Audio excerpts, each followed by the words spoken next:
Mo money, mo matches, mo problems? As men's professional soccer grips with the increasing demands of new competitions, expanded tournaments, and saturated schedules, all in the name of the mighty dollar, the women's game is starting to see the ripple effects as well. I'm all for more soccer, right? Asla, I'm sure you are as well too. But when it's detrimental to the actual players, who are human beings first and foremost, and not robots for our entertainment, a line needs to be drawn in the sand and say enough is enough. The increased investment and interest in women's soccer is, domestically and internationally is it's great, but going from 0 to 100 isn't going to benefit anybody. On this week's episode of Finance of Football, we discuss the fine line between increased opportunity and burnout as it relates to fixture schedules, the physical, emotional, and mental demands it puts on players, managers, staff, and more. I'm veteran sports journalist Michael Larray. And I'm Asli Pellet. I cover women's soccer for The Athletic. Welcome to Finance of Football. More money, more matches, not necessarily such a good thing. We're discussing the benefits of expanding the women's game, which is so popular right now. So expanding it sounds like a great idea. More eyeballs, more matches, more tournaments.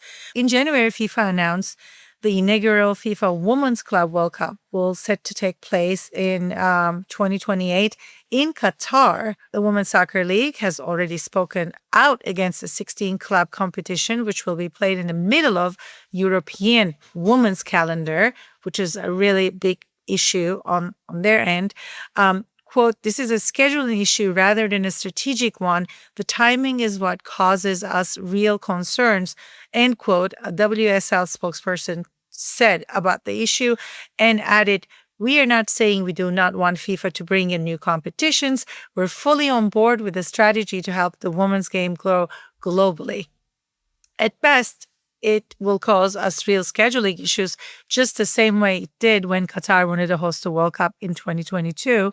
And worse, is going to be catastrophic for the game in this country, meaning England, our commercial program, and more importantly, the welfare of our players, end quote, said the spokesperson. Listen, the WSL has every right to be concerned about this, right? Because not only is it impacting their schedule, these new tournaments are being sandwiched in between. We have the 2027 FIFA World Cup in Brazil, and then we have the 28 Olympics in Los Angeles. So you're now throwing in more competitions on top of it, right? And, listen, you cover this game day in and day out, and you know that women's soccer doesn't have the same resources and investment and facilities and rehab and all the things that the men game that has.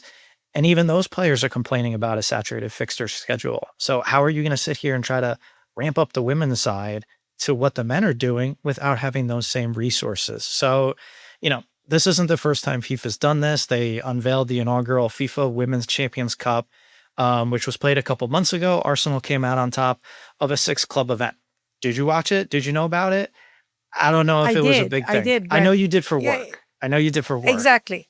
I don't know how many people watched it as a viable product, though. You're right. Yeah, but again, FIFA, they're trying to elevate these competitions because they're trying to compete with UEFA and the Champions League. That's why the Club World Cup is, going to become such a big thing. And, listen, whether or not players are for or against these events, FIFA is going to follow the dollar signs. And if you don't believe me, look what happened last summer at the Club World Cup and look what's happening this summer at the World Cup. Go see how expensive tickets are, and you tell me whether or not they're prioritizing dollars over, just growing the game over here. At least in that case, men players, we always talk about this, at least at the end of the day, they do make a lot more money than female players. From their perspective, maybe playing one more tournament in the middle of, in the dead of the summer, hot, humid temperatures, might still be worth it if they're flying private jets and making 6, 7, 8, figure salaries. For women who do not make that much money and already have a very busy schedule, that, my friend, I think is going to be an issue. And after the break, we'll be joined by New Zealand captain Ali Riley to chat about women's soccer's growth and the delicate balance between player welfare and advertising dollars. Stick around.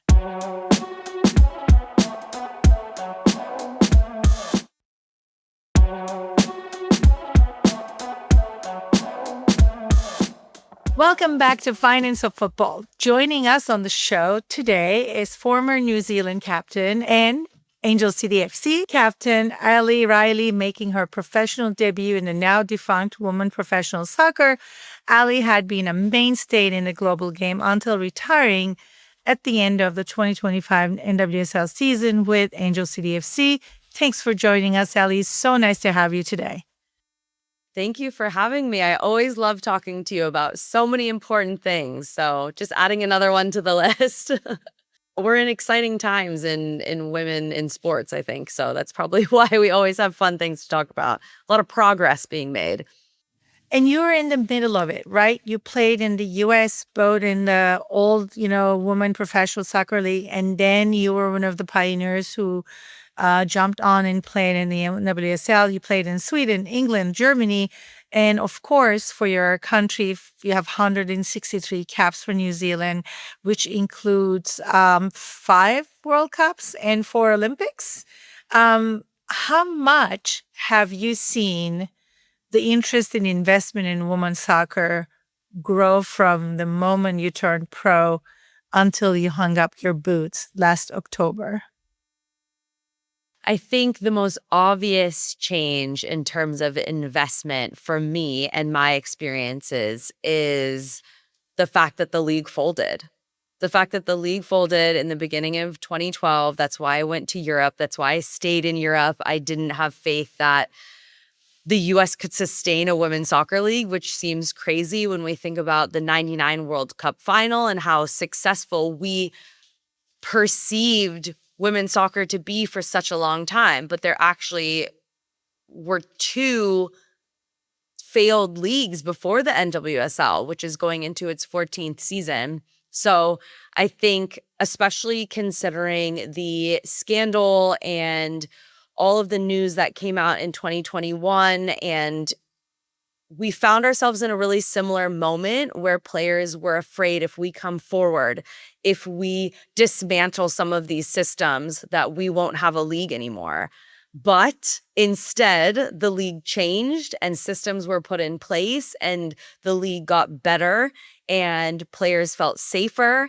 And that for me was just an incredible moment where I felt like deja vu and fear, but instead such a different outcome. And from 2021, when that moment happened, when these reports came out, when The Athletic dropped this bomb that was so hard to read, to where we are today, having over 63,000 people watch Denver take on Washington Spirit, it doesn't feel like women's soccer is going anywhere. So that is probably the best example I can give you in terms of how different the landscape is. But obviously there are so many, but just for me personally, being in the league that folded, and that really shaped me, I think, and shaped my career because I went overseas and that was great for me, but it came out of a terrible, terrible time in women's sports. Going to Europe and then not, and then coming back to the US. Were there any, stark differences between Europe and the US at that time? I think what's really interesting about that question is that when I think of Europe, especially when I was at Chelsea and Bayern Munich, these are historic, some of the most well-known, famous global brands in sport and entertainment. And the women's teams were kind of afterthoughts, formed decades later and were definitely not a priority at the time. Still, obviously, we know the pay disparity at those clubs is enormous. But what's interesting is coming back to the NWSL and seeing a team like Angel City, they didn't build it off the back of a successful men's brand or an existing club. So I think what the NWSL did was, of course, try to find a way. They started very slow. And that was one of the reasons I didn't want to come back, was kind of the conditions that the players were experiencing, and from salaries to where they were living and the housing and all of these things, but started very slow and wanted to make sure that this league would be sustainable, but weren't going to do it off of a different model. I think what I am still hoping to see, there's obviously a salary cap, which I would love to see the salary cap increased at a faster rate. Um, I What was really different was the trading system, and that existed in the WPS, it existed in the NWSL until I think a year ago, where players didn't have autonomy over their careers and what team they would play for. And I experienced it myself. My contract was up at Orlando, but I wasn't free to move around. It was up to Orlando and the NWSL. And luckily they came to an agreement with Angel City. That is how I got here. It was not really my choice in the simplest definition of choice and autonomy.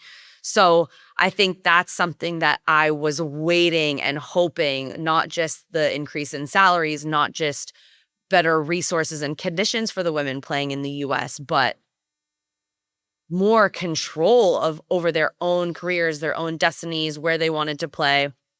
And so I'm so happy that we're seeing that now, that there are no trades without consent, that when you are a free agent, you are a free agent. So that's something that I don't think should have been a thing from the very beginning, but something that we've never seen in Europe is prevalent in American sports, obviously, but in women's sports, I'm not saying it's not hard for male athletes to be traded, but they're making so much more money when we look at most of the major sports that I can't speak to how it feels emotionally, but I don't think it is as much of a burden in terms of the financial implications if, as women, we're supporting a family or we have a second job, and then you have to suddenly move somewhere else. So I think that's something that I'm really glad has changed. I think something that I actually didn't feel as much in Europe that I think has been so powerful here and in American sports in general when it comes to women's leagues is the power of the collective voice. So the Players The Association is CBA.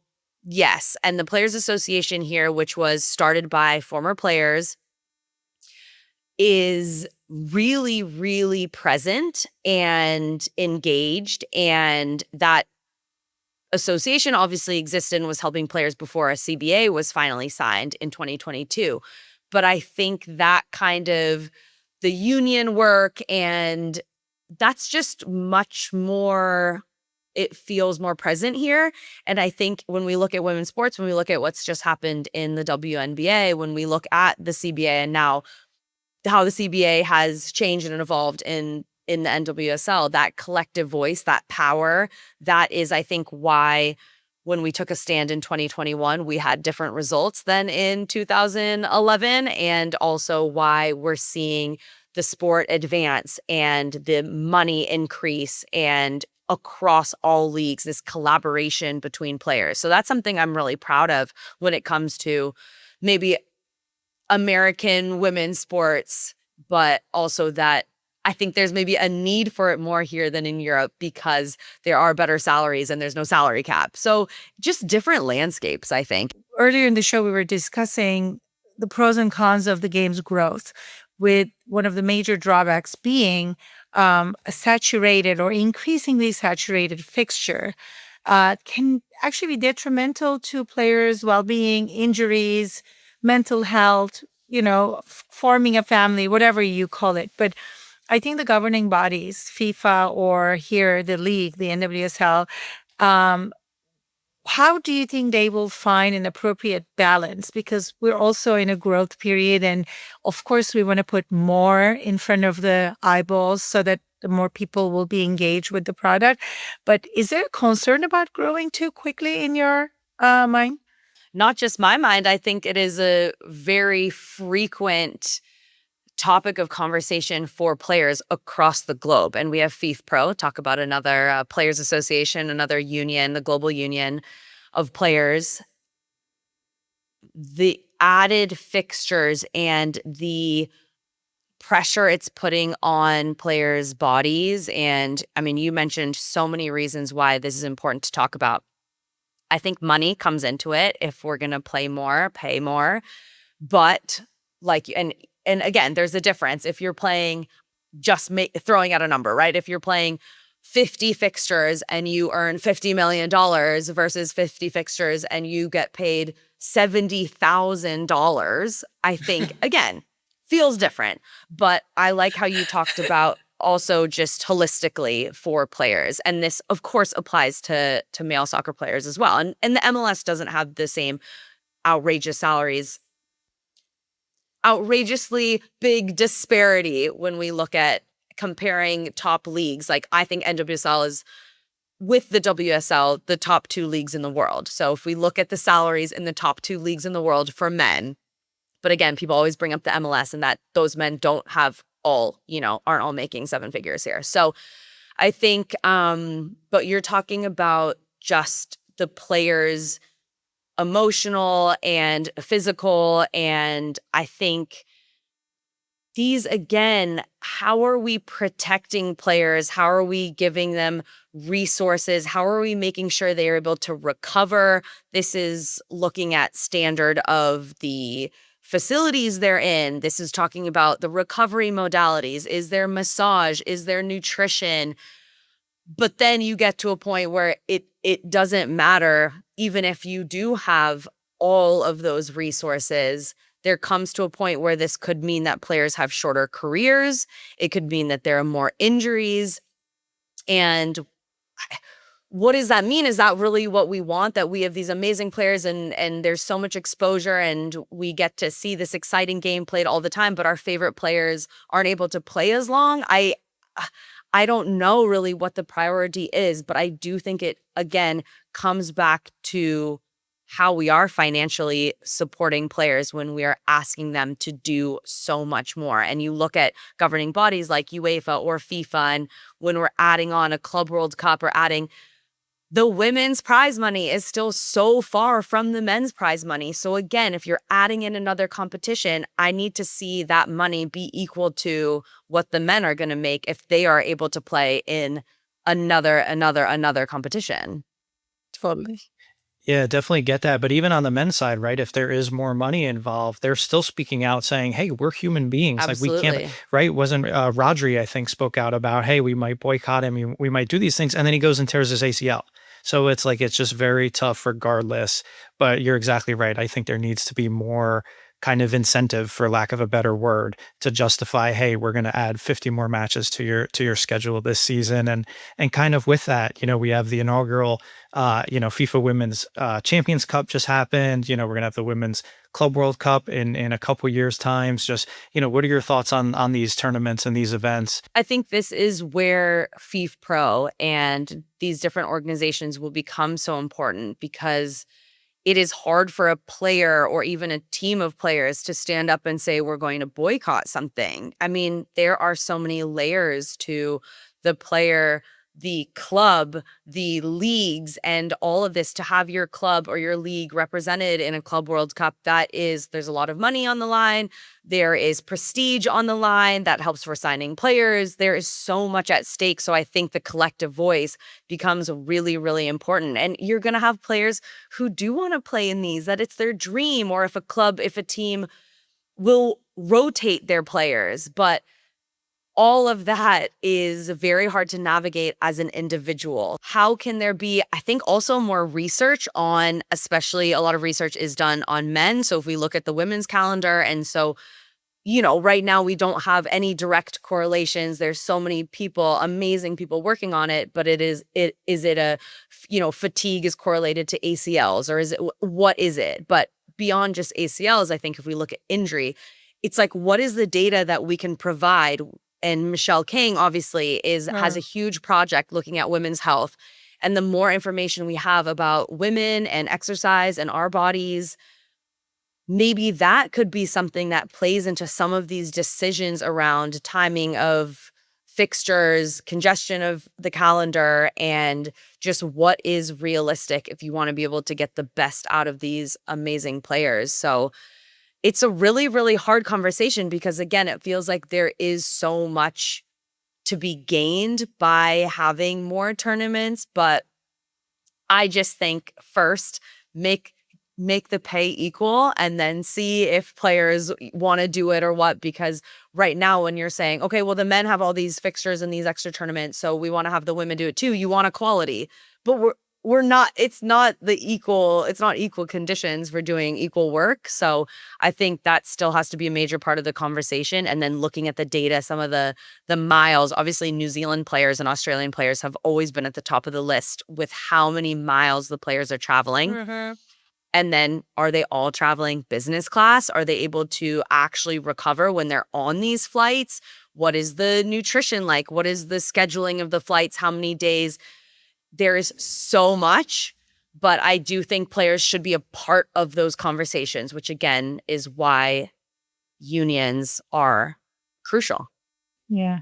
Let's talk about this again when everybody has private jets. I think that's like Yeah. sort of like a short answer to that. When women can travel the same way as men, and forget about the salary. Even that is somehow we're still talking about it. I mean, like you said, travel is still a massive, issue. And I think the NWSL is finally giving the option for private charters for some teams throughout the season so that they can. It's limited though. This is again, we don't even have to go into the international game. If we look at the NWSL alone now with midweek games, there is no reason in my mind that I can think of why, if clubs are willing to charter their teams, that they should not be allowed to. That equity is just, players are suffering for that equity. So if there are owners who aren't willing to do it, then they have to be upfront about it and say, we aren't doing it. Yes, these other clubs are, and those teams are starting to do better than us, but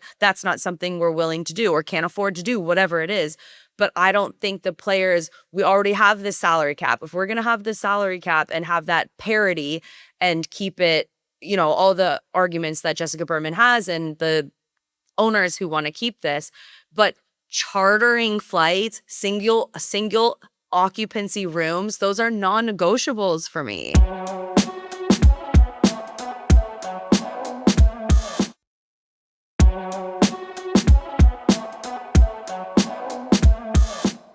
Asla and I have spoken a lot about this power struggle between the NWSL and the WSL for top talent, right? Is the league doing enough to retain top talent and keeping them from jumping ship and going across to the WSL, and if not, what do they need to do better? I think this is something that Jessica Berman is so invested in and is thinking about all the time. Obviously, the conversation around Trinity Rodman was basically what the entire offseason. But look, there's always going to be reasons to go play in the WSL or go play in Europe. You play Champions League, you play at these historic clubs, and there is tradition. It's a different lifestyle. You can learn a new language. So there are so many reasons to change leagues, just like there are so many reasons for players, international players, to come to the NWSL.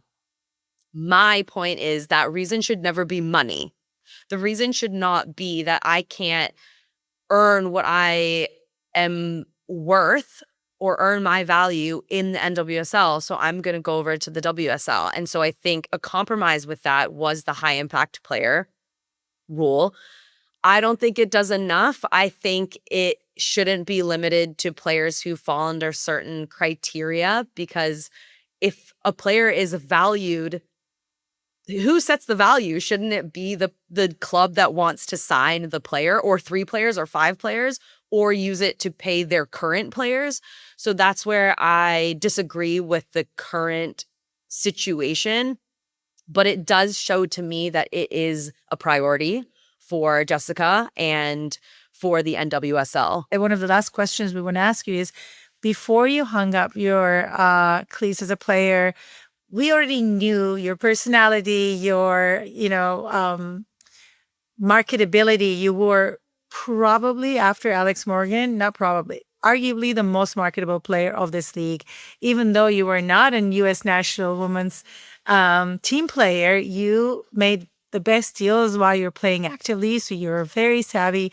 So what are you, I know that you're going into broadcast with one of your best friends, but what other plans do you have? post-retirement? Well, I'm doing it right now. I'm covering the game in so many different ways, and it has been such a joy. And I wasn't sure if it would be bittersweet to be so close to the game like this, but it's just been amazing. And I think what's also important to note is that the investment in the game goes beyond the players. Again, especially in the NWSL, because that's even limited because of the salary cap. But that investment is going into coverage of the game. And it's amazing to see that the investment goes beyond the active players and it's being put into everything around the sport, which again will help showcase those current players even better.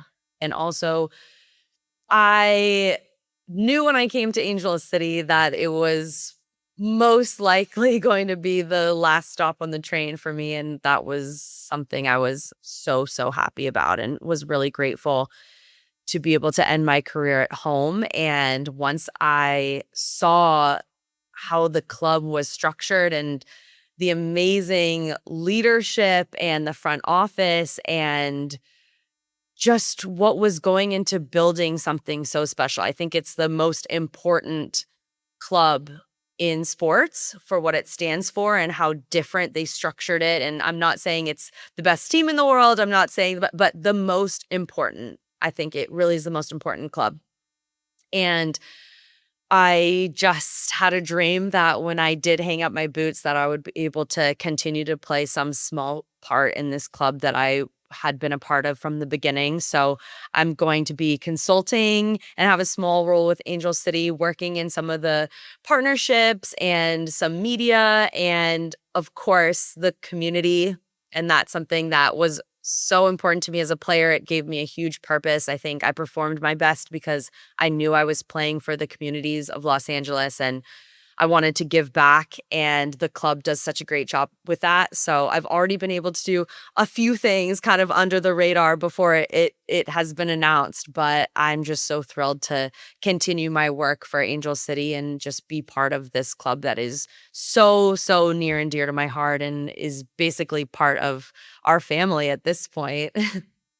And they're showing an amazing performance already this season. They are. I know. It's so amazing. Well, Ali, thanks for taking the time to chat. And we'll be right back with more Finance of Football after this. Welcome back to Finance of Football. It's time for the latest World Cup news and notes and our weekly segment we like to call World Cup Date. I feel we always begin these with such somber news and sad things, but that's the state of the world this year. This year and heading into this tournament, as is no exception. Amnesty International is the latest organization to speak out about the ongoing political issues plaguing the United States. The Global Human Rights Organization said the U.S. is facing, quote, a human rights emergency under the Trump administration, rebuking claims of a tournament FIFA promises where everyone, quote, feels safe, included, and free to exercise their rights. Amnesty said that pledge was in, quote, stark contrast to conditions in all three host nations, particularly the U.S. and Mexico, where there is ongoing violence. Amnesty spokespeople were concerned about, a lack of plans and safety for fans regarding ICE and the agents being at these matches. A report from Amnesty said, quote, this World Cup is very far from the medium risk tournament FIFA once judged it to be, and urgent efforts are needed to bridge the growing gap between the tournament's original promise and today's reality, end quote. Wow. I cannot not emphasize how many friends of mine from around the world are feeling unsafe when we're thinking about their travel to United States for the World Cup. But Amnesty International with the report already. I, on the other hand, might have a lighter, little nugget of a news around the World Cup this week. We talked about the U.S. men's national team's new jerseys last week. After that 2-5 loss to Belgium, if this were any other country, the kit would already be blamed for bad luck and probably will be burned and never being used again, just asked Brazil. They haven't worn their white jersey since losing the 1950 World Cup final at home to Uruguay. And in football, as you know, superstition travels faster than tactics. That said, there's genuinely an interesting layer to these new kits that we didn't talk about. I did not know until this weekend. I came across details that shift the conversation beyond the design and aesthetics. Teams, including the U.S. national team, Brazil, France, England, Nike kits that these teams will be wearing are made entirely from recycled textile waste. So the fabric is called Aerofit, has been in development for more than 3 years, designed specifically to address not only as a solution to textile waste, but also rising temperatures and humidity levels that have increasingly impacted the game and complaints from the players. So there is a trade-off. Nike is tackling a real problem, textile waste. They're also trying to future-proof performance in harsher playing conditions, which goes back to our earlier conversation about longer, bigger fixtures in the middle of the summer. So you may not love the design of some of these jerseys. Players overheating in peak tournament conditions is a far bigger issue when you think about it than these shirts on somebody's Instagram feed. So that's a good little, piece of news, I think. I feel like this could be one of the first time we can see textile recycling through football. Wow. I'm impressed. Aren't you? Yeah, exactly. I think it's great, right? Like we obviously have larger issues affecting humanity and society, and to see, a brand like Nike kind of try to combat that a little bit and put it towards a good cause like World Cup kits, is obviously great. And I don't know, what kits you are not a fan of, but these they're all fantastic, right? Like love the US kits. That France Statue of Liberty kit, I think it's gonna be their away kit. Like Yeah, oh, it's really cool. chef's kiss. It's so amazing. So the fact that it is recycled material and that's also the design that they have, it's just a home run. My birthday is next weekend. So maybe, if you feel generous enough to give me any of these amazing, kits, the France one is actually one of my favorites. Just putting it out there, people in general, There you go. You heard it, fans. Celebrate Asla's birthday by giving her free soccer jerseys because clearly she doesn't have enough of them. And if you're buying her one, I'm size large as well, too. So just saying. Finance of Football comes to you from the Frequency Machine Podcast Network. Hit us up on Instagram and YouTube at Finance of Football Pod for more football business and our enlightened opinions. Or search Finance of Football on LinkedIn and Facebook. This episode was produced by co-hosts Michael Array and Asa Pellet. It was edited by Ryan Hammond. Mixing and mastering by Julian Kwasniewski. Our theme music is by Hatamit Tsunami. Our show is executive produced by Ryan, alongside Stacy Book and Avi Glajansky for Frequency Machine. Find more about Finance of Football at frequencymachine.com. Follow us on YouTube at Finance of Football and listen anywhere you get podcasts. Please like and subscribe. Help us reach more people. We love you for it.